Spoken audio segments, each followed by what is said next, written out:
Hello and welcome back to Rage Gaming. My name is Holo and today I want to talk about bosses. Future bosses, that is. Elden Ring's DLC or possible expansion, however you'd like to call it, is more than likely. With the insane success of Elden Ring and From Software's history of brilliant DLC, it's more than likely already, but after the financial report by Kadokawa, the parent company of From Software, they stated that they are already considering a number of ways to help customers continue to enjoy Elden Ring, aka update the game with new content, such as DLC. With new content comes new bosses, obviously, but the question is, who or what? Do we have any idea? I think so, and I think it's very fun to talk about, exciting to think about, and speculate. My main hope and theory is that it's some form of outer god or multiple. You see, outer gods are quite important to Elden Ring in the story as we know it. Multiple are known about and talked about in-game, and are actively trying to enforce their will on the lands between. And as I was making this video, I was able to make this parallel, this comparison between Berserk, which has heavily inspired the Soulsborne series already, and I realized that the outer gods of Elden Ring are quite like the God Hand from Berserk. We'll talk about that more later. One outer god, the Greater Will, was rather successful with its attempt. After sending the Elden Beast to be its enforcer, it was able to completely demolish the previous order of things and instate its own one. However, we play at a complicated time where various forces are trying to instate their new order with new rulers as well. In our various playthroughs, you can do different endings, like being able to burn the world through the fiery chaos, or continue the current order as it is with you as the new Elden Lord, or maybe even create a new god and a new age of stars and so on. Actions all have consequences though, like in the frenzy ending. Melania vows to hunt you and bring upon you destined death. So no matter which way you go, you create enemies. And in DLC, that could mean major boss fights. So out there in the cosmos, we have the outer gods, forces that have great power and want to enforce their desires and will upon the lands between. We know closely the Greater Will, which is the name of the current power in the lands between, and like I said, it enforces its power via the Elden Beast, which it sent from the stars. There's also the envoys of the Greater Will, the Fingers. There are a few around the lands between, but most of them are dead at this point. Miraka, the Eternal, is more like a puppet of the Greater Will, serving as a literal container of the Elden Beast. Before we talk about the 5 possible outer gods though, I just want to mention that there was also a previous Elden Lord before Marika's time. Before the Greater Will was actually successful in its goal to take over the lands between, there was an order before that, before the Golden Order, as we find out when we fight Placidusax and read the Remembrance. Turns out Placidusax was in fact the previous Elden Lord before Marika's time. And then there's also the Empyrean. Empyreans seem necessary to different outer gods to enforce their will, so any and all of those Empyrean that exist in our current timeline, they're vulnerable to that. Those various Empyrean in our current timeline are Melania, Miquella, and of course Ranni. So we have Mohg, the Lord of Blood, who wants to be the consort to Miquella, one of those Empyreans. When Miquella blooms into full god status, that is. That's what Mohg was trying to do, make Miquella bloom in that way. That would make Miquella the current vassal for the outer god of blood, the Mother of Truth as she's referred to, but her name is the Formless Mother. Mohg then would be the consort, right? The Elden Lord of this new accursed blood order. Presumably then, the Erdtree would be a blood red at this stage. We would have Miquella and Mohg at the top of that order, serving under, of course, the Formless Mother, and then several layers under that, with the Bloody Fingers. Even one Church of Miraka was converted to this religion or power, found on the western side of the lakes. So clearly this faction and this line of thinking was accepted by some, and it seemed like it wasn't that far off being possible. Because facing down Mohg is optional content, it might not be considered canon what we do when we defeat them and stop it. But like I said, there's other outer gods, like the one that Malenia is the target of, the god of rot. Now Melania, as we fight her in her optional content, once again possibly not canon, she blooms a third time and becomes that goddess of rot. Possibly at that point, she's ready to be a container. But before all of that, she was able to suppress that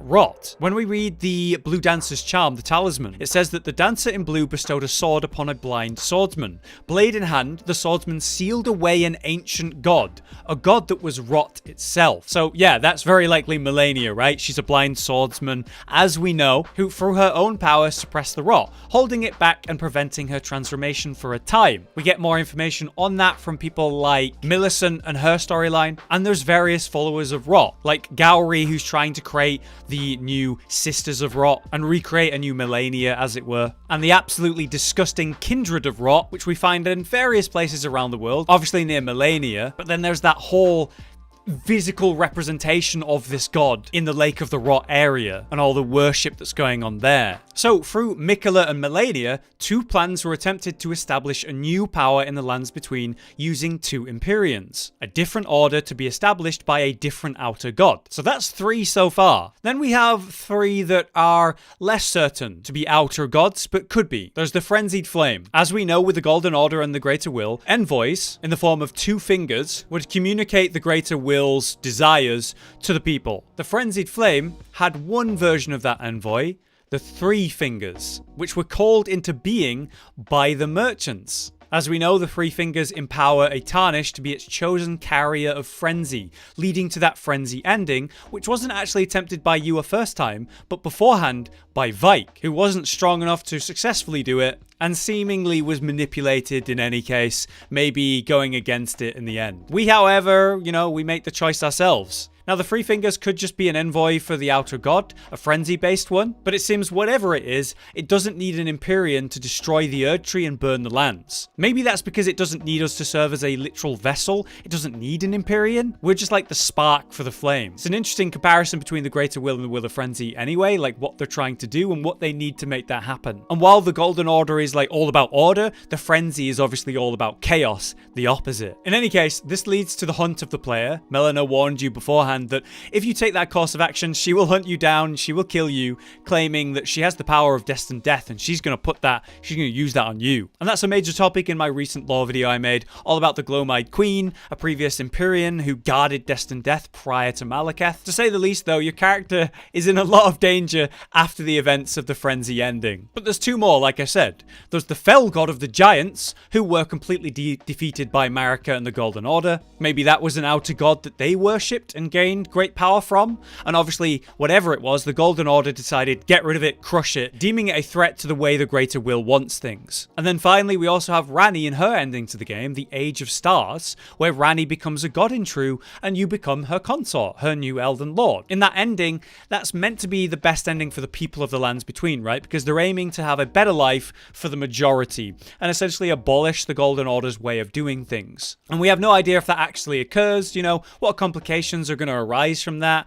Sure, there'll be people who'll be happy with this change, but there will also be people that aren't happy about it and will be against it. We don't know for sure, but it could be that Ranni is serving another outer god, one of the stars and the moon. That's possible. Whatever ending you pick though, there's this clear change in the land. The Erd Tree literally changes colour to represent it. What we can say for sure is that the lands between are seemingly of great interest to many different outer gods, and we don't know why exactly, like why they want to be in control of this place so badly. I'm not sure if there's really a great benefit, or maybe they're just gods that are bored and have this game they're playing with the lands between. And I would love to learn more about any of them, all of them, and maybe in DLC we could do that. I believe we could face at least one in some form, but maybe we could face multiple or all of them. We could have a DLC themed around each one. Look at Dark Souls 2.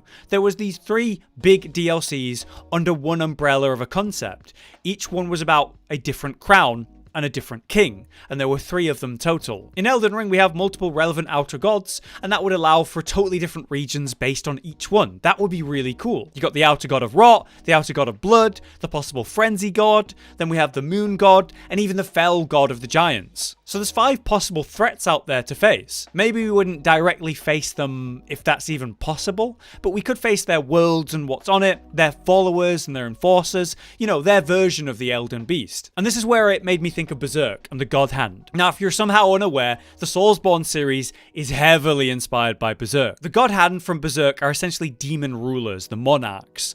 They're the most powerful of demon kind, and they also have various levels of followers and enforcers. Now, each member of the God Hand Hand was actually previously a human, a distinguished individual who were ultimately reborn as a demon god, very similar to Elden Ring's Outer Gods and how they take an individual and raise them to god status. That literally happens in Berserk. A human is made a god hand in the early section of Berserk's story. I won't say spoilers here, but I really recommend you read that if you're into that kind of thing. Berserk is incredible. So yeah, when I thought of the god hand from Berserk and the Outer Gods of Elden Ring, it did feel quite familiar. So maybe it's inspiration. Elden Ring is definitely deserving of some major DLC at very least. It's a massive success of a game, the biggest success we've ever seen in From Software's history. It sold more copies than Dark Souls 3 in 1 month than 4 years of Dark Souls 3. And overall, it sold half the total copy sold of the entire Soulsborne series already. And they've said they're looking at multiple ways to keep people playing the game,